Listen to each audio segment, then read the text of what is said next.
I think it's time that we work on something a little different. Thanks for tuning in and welcome back to the shop. This is our 2013 Mitsubishi Fuso FG, and today, while I'm waiting for fuel pump parts to come in, I'm gonna work on one of the more completely unnecessary but fun to have add-ons for the truck.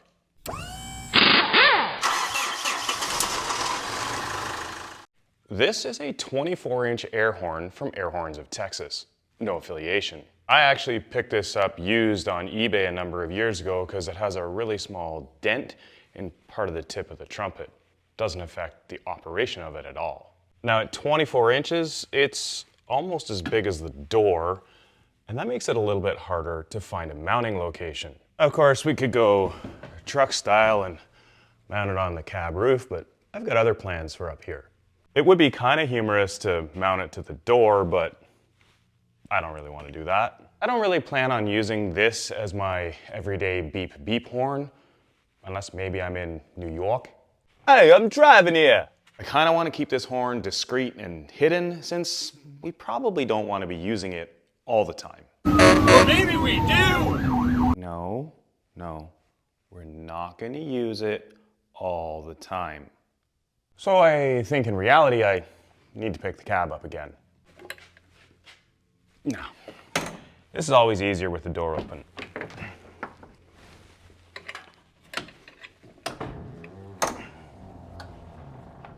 Despite what one might think, there's not a lot of space underneath the cab of a Fuso, but I think I've managed to find a little spot on an angle downward that gives me enough clearance between the rad and the front bumper down there. It also keeps the trumpet on a bit of a down angle so that any rain, or there better not ever be any snow that gets driven up into there, can run back out again. In the short term, I'm not going to put too much effort into the final mounts that I make for this because at some point I'll be making a new front bumper and I want to make sure that I can line up the front end. For the back end, I will eventually make some sort of base mount, but for now, it's just going to be a long bolt and a P-clamp through the frame. And the frame just happens to have a hole right where I need it. So this is super easy. So that little P-clamp down there will hold things roughly in place, and then once I get the final position at the front end, I'll make a bracket that goes on that surface there. But with that roughly in place, now we can move on to the next step. A long time ago, I 3D printed a switch blank for a push button in the cab. Now, why would I have done that? Clearly, this is an air horn, so why do I have an electric switch instead of a valve? Well, I do have a valve. It's an electric air valve, and that means I can use the electric push button to trigger the air valve to trigger the air horn. And while that may seem like a little bit of a long way around to do things, I can tell you from experience, the closer to the air horn you can get the control, the quicker the response of the air horn. What I mean is it's kind of the difference between bop and wah. It's also much easier to run electrical wires up into the cab compared to Airlines, and much easier to find and fit small electric switches versus air valves. If you're thinking of adding an air horn to your project truck or car, I guess, and you're not sure where to get all the stuff and you don't have an endless wall of reusable junk like I do, or bench or shop, make sure you take a look at the links in the video description. And while you're down there doing that, don't forget to hit like and subscribe if you haven't already. Now I've already run wires from the push button over to kind of the center of the dash, which is where I'll be hooking up to power. And I've got my meter connected right now. I can test that the button actually works. So it doesn't sound like a very good horn, but it tells me that the wiring from the button to the middle is working. I've also run wire down to where the solenoid is going to be and put a couple of airline fittings into the solenoid so that I can just pop it into the horn. Pretty simple with these push-in fittings.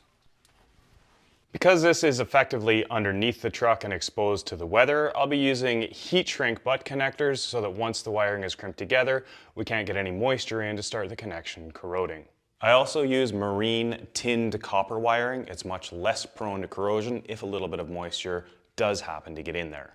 To make solid electrical connections, I use ratcheting crimpers. They apply the same force every time and don't damage the heat shrink coating.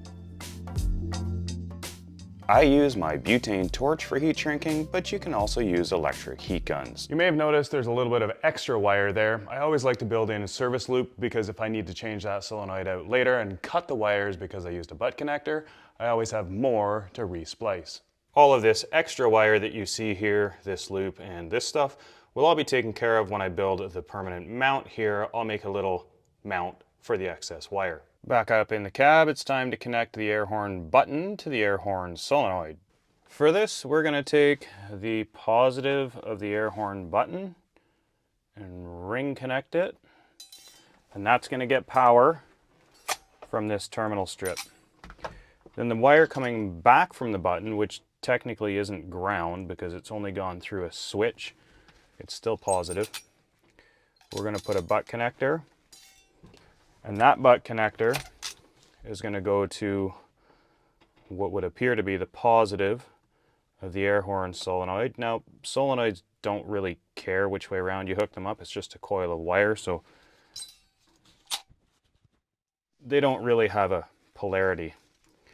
So we crimp the other side to the air horn solenoid.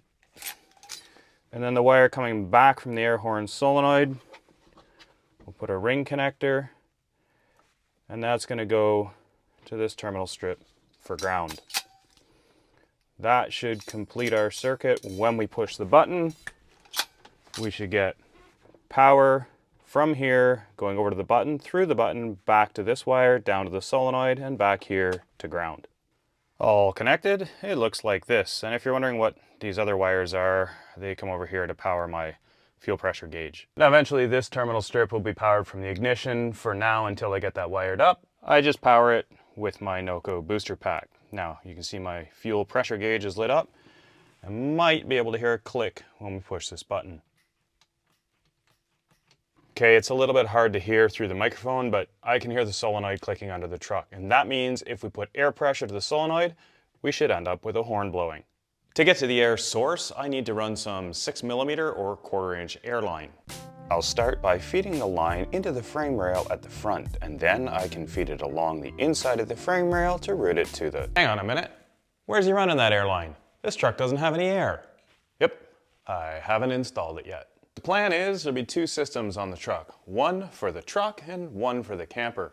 They'll be connected somewhere around the front of the camper, and the two systems will be able to feed each other. But for the short term, I know this end of the tube back here will connect to an air tank or compressor somewhere back here. And where this end loops out of the frame, it'll connect into the front of the solenoid. Connecting is as simple as a clean square cut and pushing it in. But if I don't have air in the camper and I don't have air on the truck, this is going to be a pretty anticlimactic video, isn't it? Don't worry. I wouldn't leave you hanging. I've never left you... Okay, maybe I have. I have the simple solution. And now we can hook shop air to the truck. Hey! Can't you see I'm walking here? Whew. Well, 130 decibels is a little excessive, but a couple of things to keep in mind. One, my shop air is at 150 psi. The truck is not going to be that high. Two, my phone was right beside the end of the trumpet, which is not where I would recommend putting somebody's ear. And three, there's going to be a bumper in front of that. So all of those will help knock that sound level down to something a little bit more reasonable. Well, I hope you enjoyed that video, and if you did, don't forget to give us a thumbs up and hit subscribe if you haven't already. Check out the links in the video description, but most importantly, thanks for watching, and we'll see you next time.